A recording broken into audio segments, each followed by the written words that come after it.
Hello, everyone. Welcome back. I am Christine Dixon of The Ordinary Sacred, and I'm so happy you're here. Every now and then, I decide to share a personal example of how I am using IFS. IFS really is a daily lifestyle for me. I meet with my parts every single day, but these are some examples of where my parts who hold pain were activated and kind of what I did. And this specific example is really about noticing these patterns and how they've changed, and how, particularly, my people-pleasing, codependent type parts have grown and have released their burdens. And a sign of that is actually that I have more access to anger, to healthy anger in my system.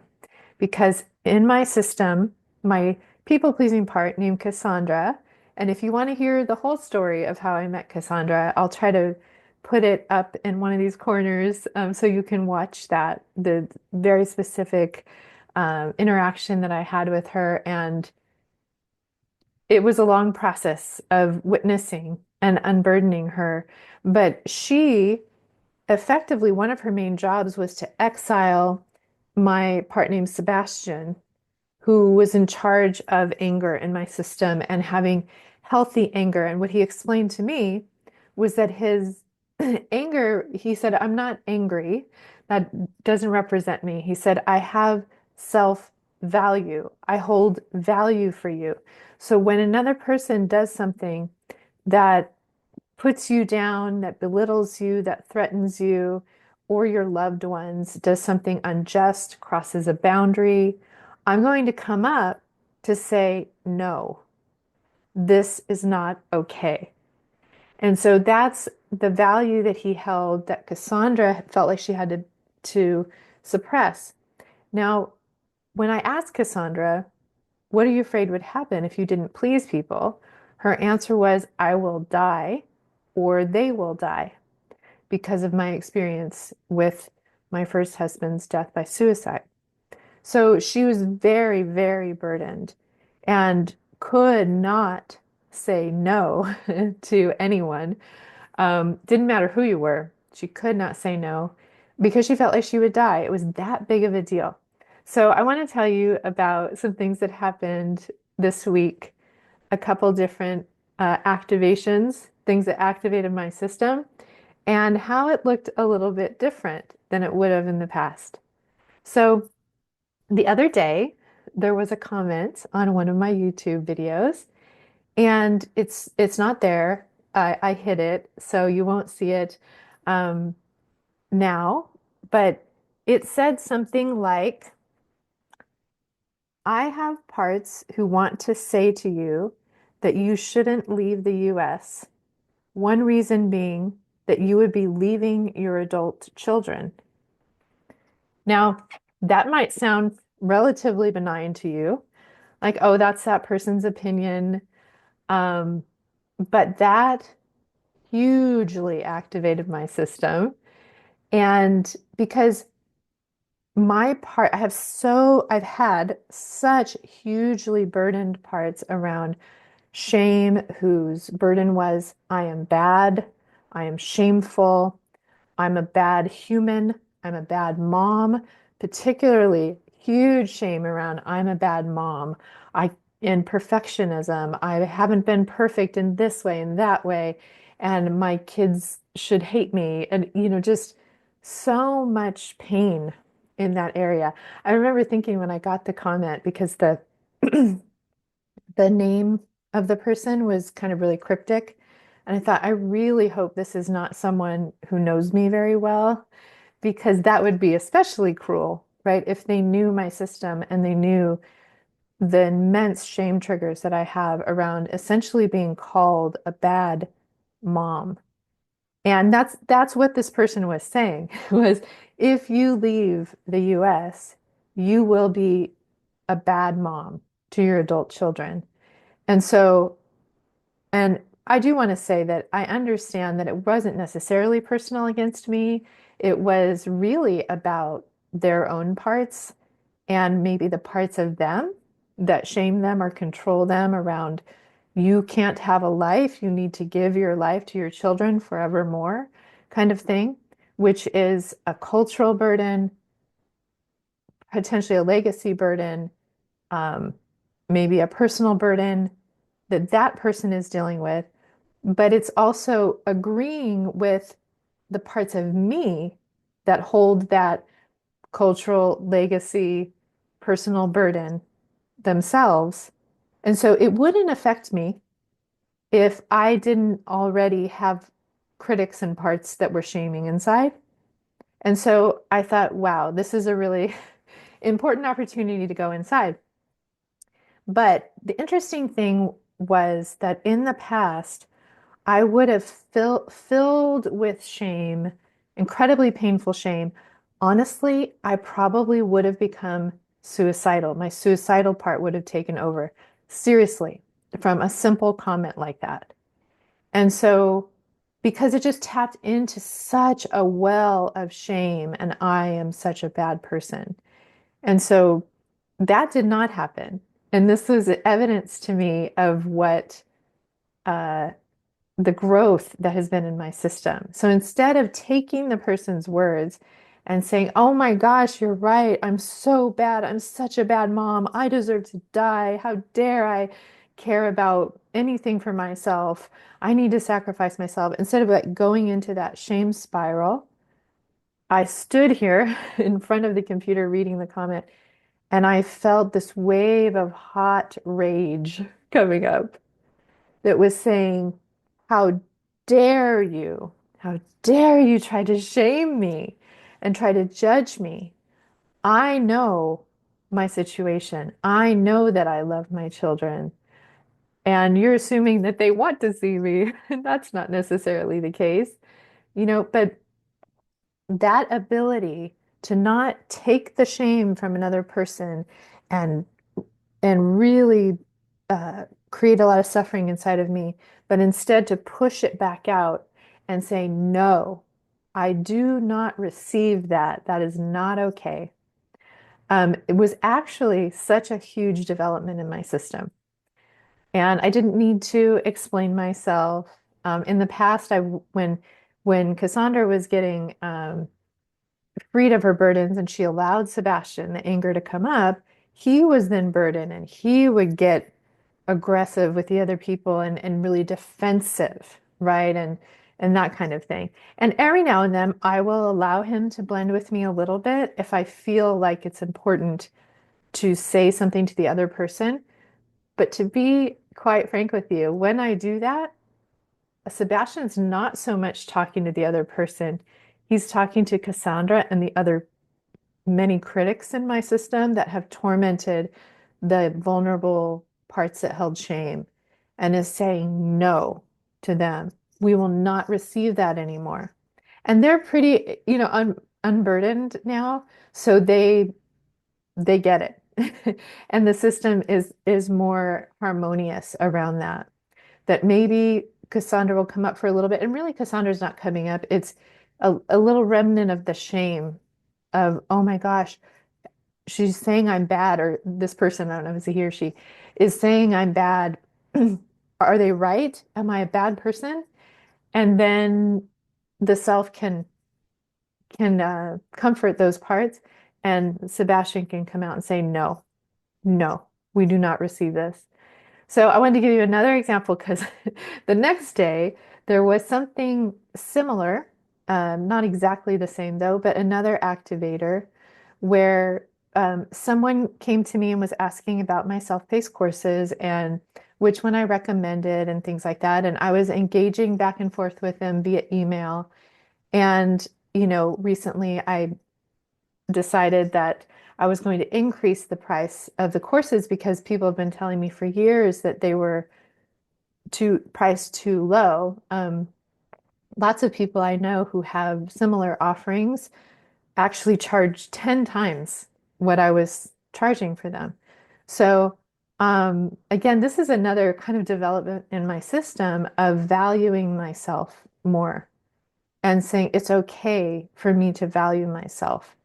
There's a lot of baggage with that just in the giving field. right? The healing, helping, giving field. There's a lot of people who think that things need to be given for free in this field. And I believed that for a long time as well. I was kind of in that camp. If you've been following me for a long time, you know that I used to give so many things for free. My workshops were free. Um, I was trying so hard to make different pay levels so everybody could afford it. And it made a lot more admin work for me. And I was not able to make a living whatsoever. I'm still not, but that's okay. But so anyway, I eventually this person wrote to me and said, it's such a shame that you are, doubling the price of your courses because as you know, healing should be free. It shouldn't come at a cost. And I was attracted to you because your courses were so low, but it was this very shaming message of how dare you ask for money for something that you have put time and energy and created. Um, and you need to, it was shaming. So I wrote back and I just said, I do not feel bad for, um, for putting a cost to something that I've spent hours creating. And in addition, I offer so much free stuff, right? Through YouTube videos, through content on Instagram. You could learn so much about IFS if you went through all my posts on Instagram or you watched the huge library of videos that I've created. Um, so I just said that I don't feel bad. And then the person doubled down and wrote back to me and said that um, this kind of, how would you describe him? Charles Eisenstein. He's a kind of like a philosopher, spiritual guide kind of person, but he's an author. He's written several books. He's a thinker. And I've purchased a couple of his books, but they were saying that they really like his philosophy of that everything's a gift and that he basically makes his workshops and courses and stuff free or options. You can give whatever you can, but there's the option for it to be free. And this person was saying, I need to say this to you because this is so important. This is my philosophy of life. And the first time that they essentially tried to shame me, I didn't have too much of a charge. Sebastian just came and said, no, you will not do that to me. But then when they doubled down, I had parts that were rising up. But again, it wasn't parts that allowed me to be shamed. It was more this piece of anger that values myself that says, no, I'm not going to receive that. I'm not going to buy it. But there's energy behind that, right? Because it's an equal and opposite kind of pushback of saying, and what Sebastian basically was telling me about it, like why this was a grievance, why this was not okay, was because um, I think it's wonderful that Charles Eisenstein is able to offer things for free. Tara Brach does this, Byron Katie does it. I think it's fantastic that they offer their things for free and then you have an option to pay.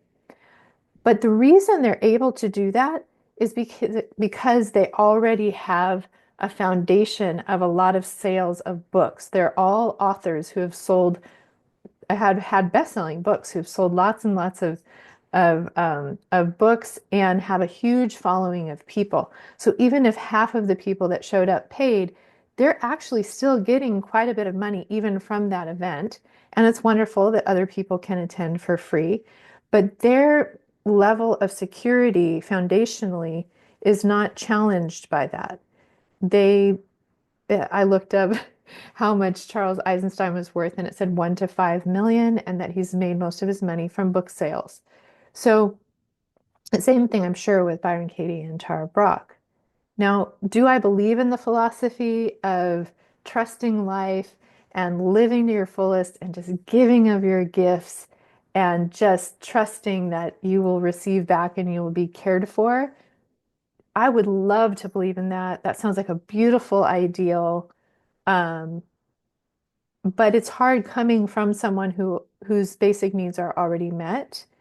And and then the real kicker that Sebastian was saying was problematic was that this person is using this ideal, this paradigm that Charles Eisenstein talks about, and instead of putting it on themselves and saying, this is how I want to live, they put it on me and said, this is how you need to live, or you're a bad, shameful person.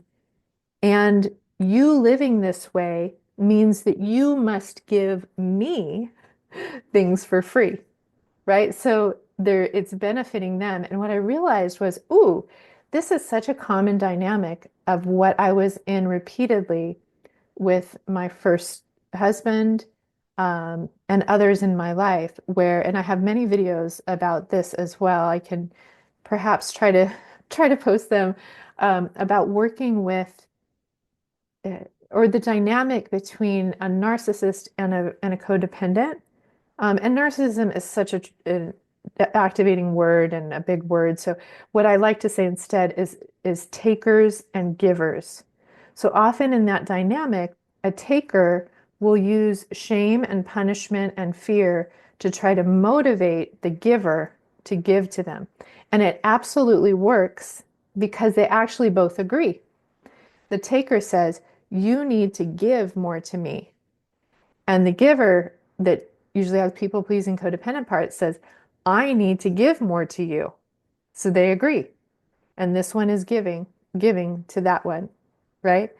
And it felt like in this instance, I was, instead of falling into that pattern like I have over and over in my life, I was able to have a higher view, like the self does, right? And to say, no, this is not okay. You're trying to shame and manipulate me to give to you. Um, and this is the common pattern of what a taker does. And again, not trying to shame or put blame or this person is bad. That's just the way that their protective parts have organized to protect them. And they're very loyal to them. They've learned, I've got to get people to give to me, or I am not going to survive, right? And I'll use shame, I'll use whatever. And that works on a person whose dominant cluster of parts is codependent, people pleasing, giving. And that's where I used to be. I had such incredible burden around that. I could not say no to anyone. So the fact that I said an emphatic no, and I did write back to that person and say, I will not receive this. I will not receive the shaming and manipulation. Um, and it's okay. I'm actually completely fine if this person or anyone doesn't find a fit with my courses and doesn't want to buy them. I only want people who can afford it and who want to buy it. Otherwise, there are so many free resources. I offer free resources. So many other people do. I remember at the beginning of my healing journey, I solely sought out free resources. I had no money. I did not expect people to give me free resources, but I went to the library, I checked out books, I looked online for any and everything. I went to all the free workshops, and I gained whatever I could that I could afford. And so I fully support that with everyone. And there's no expectation, but the the real growth in my own system is that I value myself now, that I'm not just a giver, giver, giver, giver at my own expense. That there is a certain amount of no, um, this is valuable, this is what I'm charging, and I won't be shamed into anything else. Um, let's see. Oh, there's one other thing I wanted to say about this that actually helped me this week. Uh, kind of see my own growth and really understand that, again, for someone whose dominant parts are taking, like I'm the victim and you you need to give to me kind of thing, their sign of growth would be something different. Their sign of growth would be, I'm going to give more, right? Um, but people whose dominant burden parts where I've got to give, I've got to give, I've got to give, and say yes to everything, when they begin to grow, the signs of that are that they have more access to anger, self-value, boundary, and saying no, right? And eventually, for both of them, their healing brings them to this center space where they have value for self and other. They can say no, and I value you. And I know that you are not a bad person, that you have good intention, that your parts are protecting you, but I will not let your protective parts harm me. And so there's kind of this both and in the center there. So during this last week, I was watching terrible show, but The Ultimatum on Netflix, which is a terrible show of couples who've given each other the ultimatum. You either need to propose to me or get married to me, or we break up. And then the couples mix and match and form new couples and all of these things. But on the show, there was one of the guys on the show who really activated my system in many ways because he reminded me a lot of my first husband. And he would uh, really manipulate. He tried to manipulate his trial partner, and she wasn't having it, ended up leaving. She had a very healthy sense of her own value. She called him out when he said she was gaslighting. He would project everything. He would say, "You're gaslighting me," and she'd say, "Oh, a gaslighter calling someone a gaslighter," right? She would just kind of laugh. Um, he would try to hound her, incriminate her, shame her, and she just wasn't having any of it and eventually left and held her head high, right? But then his original partner came, and I was able to see their dynamic where his tactics worked on her, where he would shame her, tell her how terrible she was, and everything was her fault. And if she could just give more, kind of thing. And she agreed and would take it. And you could see her just shrinking and that she felt so, so bad about herself. And she would cry and say, "I'm so sorry. I'm so sorry. You're right. I wish I could do better. I wish I could give you more. I wish I could deserve you." Right. And I mean, this so defined my first husband and me and in our relationship. But in this case, as I'm watching it on TV, again, kind of having that 30,000-foot view, it's extremely clear to me who the abuser is, who the one who's taking is, who the one who's problematic is. Um, and it's not her. And they're both agreeing that it's her, but it's clearly not, right? And that's so clear to me as a viewer. And then, of course, reading comments and things from people, it seemed like the vast consensus was this man is abusive. And um, please run, please get away, right? And as I watched it, I again, I was the one looking at them and saying, it's clear as day. This isn't okay. Please have self-value. Please say no to him. Please put up a boundary.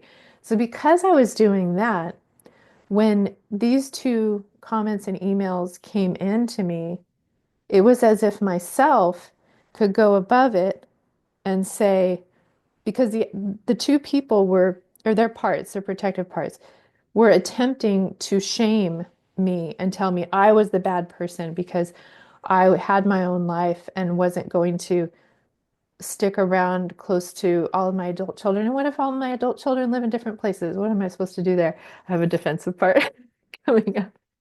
It just wants to explain it all, but I won't. Um, but that that part really threw me off now. I lost my train of thought. But that that mm, I lost it. Anyway, so basically I was able to see from above that there these parts were being shamed over here, and there was a small moment where they were tempted to take it, right? To say, maybe I am a really bad mom, or maybe I am really bad for charging for stuff I've made, right? But then it was really quick that I was able to go above it and say, no, no, this is not the case. Don't be shamed. Don't be motivated by shame. You have worth. You know you love your children. You know that you give and give and give, and you don't have to give at your own expense anymore. And it was like I was telling this girl in the ultimatum, run, get out, say no to my own parts, who in the past would have been very easily manipulated by that kind of shaming. So, um, if by chance you are one of these people who sent these messages to me, um, and you're watching this, know that, again, I don't think you're a bad person. I don't think even your intention was to shame me. I think it's just parts who've learned certain strategies and tactics to protect you to get what you want. And it was actually, this is why you can't get it wrong, because it was actually really valuable opportunity for me to have a different response in that kind of scenario than I have in the past. I did not go into a shame spiral and feel suicidal. I did not get fully consumed by my rage. I let the anger inform me to put a boundary and to say no. So it was very helpful to me in the big picture. Um, all right. So that's something that has been alive in me recently and is an example of my own parts kind of evolution and growth.